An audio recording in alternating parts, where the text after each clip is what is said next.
good? You're, So we're in section 8 here, so we're going to talk about body holding devices and different types of harnesses. And we've got safety belts and harnesses that we're going to go through. So let's look at this here. So the overview here is we've got two systems here. We've got a body belt and a full body harness. The equipment worn by a worker serving as a point of attachment for connecting devices designed to support the worker after a fall. So definition, this is CSA's standards here. Their definition here, it says a body holding device that encircles the body at about the waist. So back in the day, I was telling you about this when we were working up on that church steeple, is this was fall protection and a rope lanyard. That's all we had back in the 80s. And I think we did that church steeple in like 1988, so. I used one of those with spurs when I was an electrician for climbing poles. Yeah, right on. Yeah. So anyways, as I say, we've come a long way. So that's the belt. I remember one of the very first fall protection courses that I took. I was working at Placid at the time, but it was, we watched a video and they showed someone just like this here. So they had a guy puts on a belt, got a little chain fall electric winch in there. They pick somebody up like this, and yeah, and the guy could barely finish his sentences. You know, you're sort of out of breath. And if you look at those belts that move around as well, you know, the D-ring was always at the back, but never failed. By the time you're working, it always slipped around to the front. So you can imagine falling back this way, right? You know, you may not hit the ground, but it would probably kill you in the process, right? So anyways, thank goodness we've come a long ways. And then, of course, in that same class, we watched another video where the guy, you know, puts on the harness and pick it up, and the guy gets picked up like this, and it's like, look, I can hang here all day. And probably back then, they probably thought you could, but, you know, we realize now that hanging in the harness, you know, you don't have a long time before you get rescued. All right, so we're talking about body belts here. Are they permitted here in BC? No. Yea or nay? Restraint? Pardon me? For restraint? Restraint, you're right, Rick. Yeah, restraint only, believe it or not. So remember the definition here is restraint, you shouldn't be able to fall, so they are actually used here. You know, obviously, I think we can see sort of the benefits of using a harness. You know, you've got all those, you know, leg harnesses and chest strap and subpelvic straps, and, you know, the rest forces being all over you, whereas this here, and I couldn't imagine. No. Just couldn't. All right, some of the hazards and limitations. Body belt should never be worn in a fall arrest system, even if your jurisdiction here in BC does not specifically prohibit the use of body belts in a fall protection system. Using a full body harness is preferred and strongly recommended. I think that's a given. Everyone sees the benefits there. All right, of course, now here we got the harness. Definition here from CSA is a body holding device that includes shoulder, chest, and leg straps. Design characteristics, their adjustability allows you a secure fit, better distribution for arrest forces, upright suspension position, and longer suspension time before medical complications arise.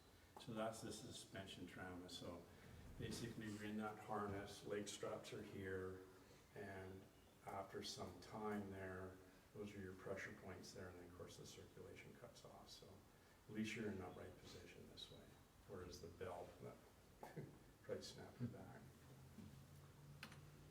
Hazards and limitations. Selecting the harness of improper size can cause serious injury. Just like you guys probably all have different shirt sizes from one another, we've got small, medium, or large. Harnesses come in the same way. We also have what we call standard and universal sizes. They just have lots of adjustability for the majority of the workers, but I'll show you here shortly there, but there are specific sizes. Failure to properly adjust the harness each time it is donned can cause serious injuries, so therefore if it's too loose, you can slip out, or if the chest strap is too low or too high, you can catch it on the way up. If it's too low, you can perhaps come out of your harness. Attaching a connector to the incorrect point on the harness can result in arrest forces being evenly distributed or improper body position after a fall. So if we look at a harness, let's look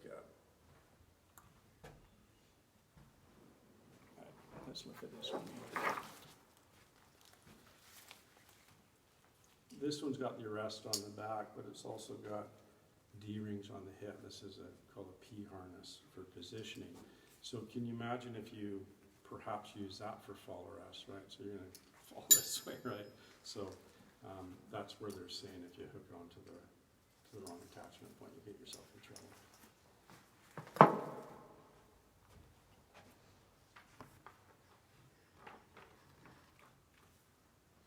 So we'll go through the different classes here. So all harnesses come with a D-ring on the back. Let's get that E harness here. So here is the back of the harness. We've got the D-ring at the back. So A for arrest. Okay, so standard, all harnesses come with that. Probably for us, it's probably 99% of our work would be comfortable using from there.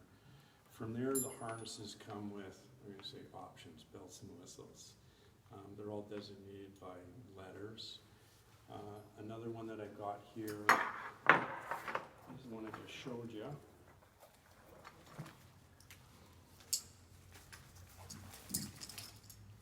So there's our A on the back, there's our arrest. This one, as I just said here, when you put this on, these end up being at the waist level here. So these are for P for positioning. So this would be, think of someone that, what you're saying, Rob, climbing up a pole or something like that, electrical work, linesman or something like that. So you'd have your spurs go up in there. So you'd wrap a lanyard around the pole. You can now perhaps lean back and work hands-free. So this is more for lumbar support, not for fall arrest if you're clipping onto these ones. We've got another harness here as well. This red one. It's the same harness again. However, this one, you can see the belt is actually in there as well. So this gives you a little bit more lumbar support. Another harness I got. This one they're using for confined space, perhaps going down a manhole, something to that effect, or a vessel of some kind. So there again, you got A on the back. These two D-rings here, when you put this harness on here, is what we call E for entry and exit. Okay, so there's another attachment piece that clips onto here and here. It's kind of goes straight up, and there's like a little spreader bar, so there's a little rigging piece that clips on. And so let's say you were going in perhaps a manhole. You might have a tripod over there with a retractable. You would go down the manhole, being in confined space with oxygen and lack of oxygen, perhaps maybe you pass out. Well, with this here, with the retractable, they could crank you in for retrieval. So, or a vessel, maybe you're working out in the shipyards or something like that, or a tank of some kind, and you had to be retrieved, so you'd want to wear a harness, something like that. What else have I got?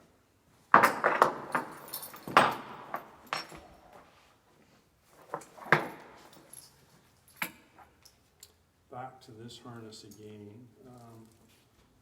This one's a crossover, so your head actually pokes up through here. But do you see this D-ring down here? This is kind of in your belly button sternum area in here. This one is for descent.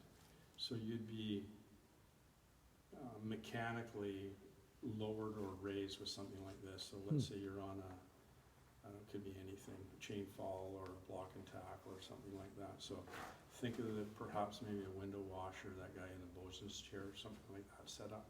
So this here, they mechanically raise or lower even something like that. And what I don't have, which also shows in the book there, is a ladder harness or L. And on the chest strap, which is right in here, there's a little D-ring in here. And on the chest strap, that particular harness is good for going up ladders. And I'm talking more of a fixed ladder. So this is a ladder that's welded or bolted to the side of a structure, a building.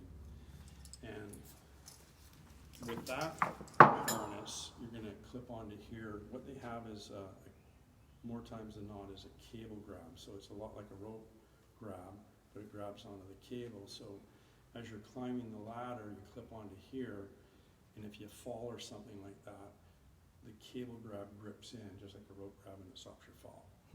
Sometimes they'll also set up a retractable from above. You bring down the tag line, clip on, and then go up the ladder. So the only time for fall arrest on a ladder would be clipping onto this. Everything for fall arrest after that is on your D-ring at the back. And of course, all the other ones are for options, retrieval, and descent, and entry, exit. Any questions on any of that? So they're just classified by letter, so you can have an A, P, and an L all in one harness. You just go into a catalog and order them that way. There's the descent, there's the ladder, there's the confined space, entry, exit, and the work positioning. So materials. All the harnesses, obviously they all come in different materials.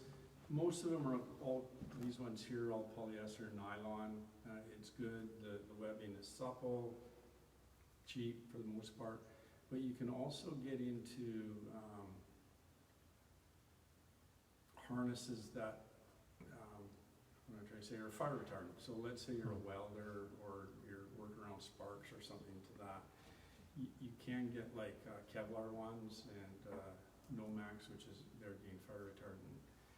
I know a few people that have bought Kevlars. They're expensive harness, a lot more than these harnesses, but however, if you get a spark on a harness or you get a hole in that harness, the harness has to be removed from service. So if you are working in that environment, then perhaps a Nomex or a Kevlar type of material might benefit you, I suppose. Buckles. So we got 3 different options here for buckles. I don't know what you guys are using. I'm going to say pass-throughs. Are you guys using that type of? Yeah, only pass-throughs. So pass-through is, there's your leg strap right here, wrap it around your leg, slide it in, pull it, right? So that's probably what you got. They're fine. I think it's a personal preference. Once it's adjusted and it's adjusted for you, and if it's your harness and you're looking after it, I think they're probably fine. Probably for fall protection classes like we are all in, for me they sort of tend to be awkward to adjust for every student and then put them through, and then of course it never fails. The little guy always got the big guy's harness from the last class, yeah. And vice versa, right? So that's good. I prefer, this is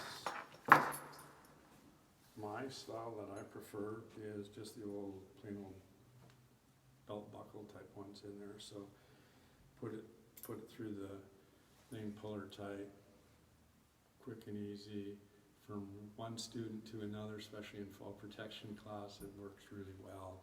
And then the other type, which is very similar to, let's say, the pass-through, because you have to adjust them.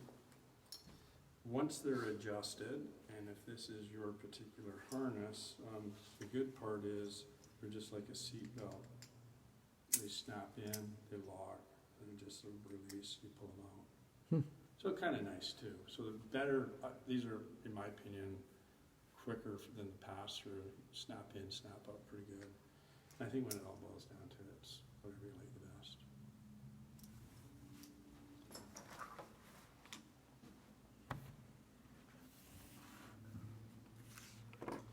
right, sizing, we talked about that, I'll just see if I can show you some of these here. There's a good example right there. So you just pull up these tags, tells you the specifications right in here that says large.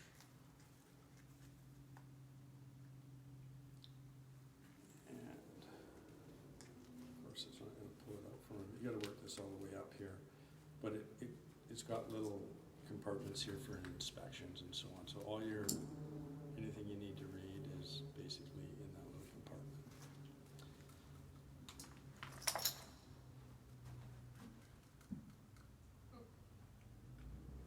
And the load indicator impact. So this is stitching. Let's see if I can find one here. Usually on the back of the harness, in this case here, do you see that stitching, how it's sewn back Oh, on yeah. itself? Yeah. One here. So what that is supposed to be there, look for it. If that was perhaps in a fall arrest situation, someone fell in it, that stitching we would hope would come apart and they would let you know that it was in an accident. At that point, it would have to be taken out of service. There's another one I think I got in this bin.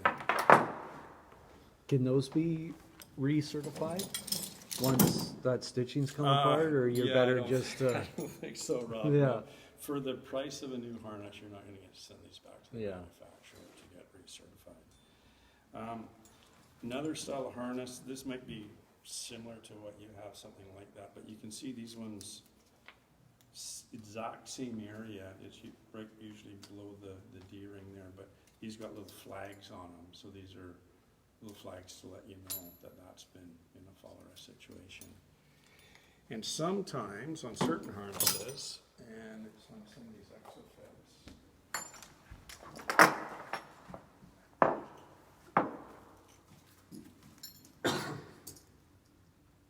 not all harnesses, but I just happen to know that this harness in particular, this package where the D-ring all fits together in here, this will also, or could pop out as well.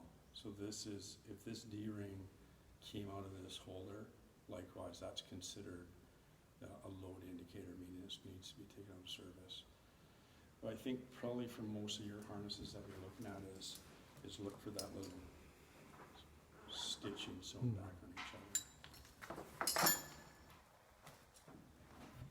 All right, any questions on that? So tomorrow night, we do this all over again. I'll get in here, I'll show you how we're gonna put on the harnesses properly, we'll fit them, and then of course we'll all hang in the harness, and from there we'll carry on. And that's it. Thanks, Chris.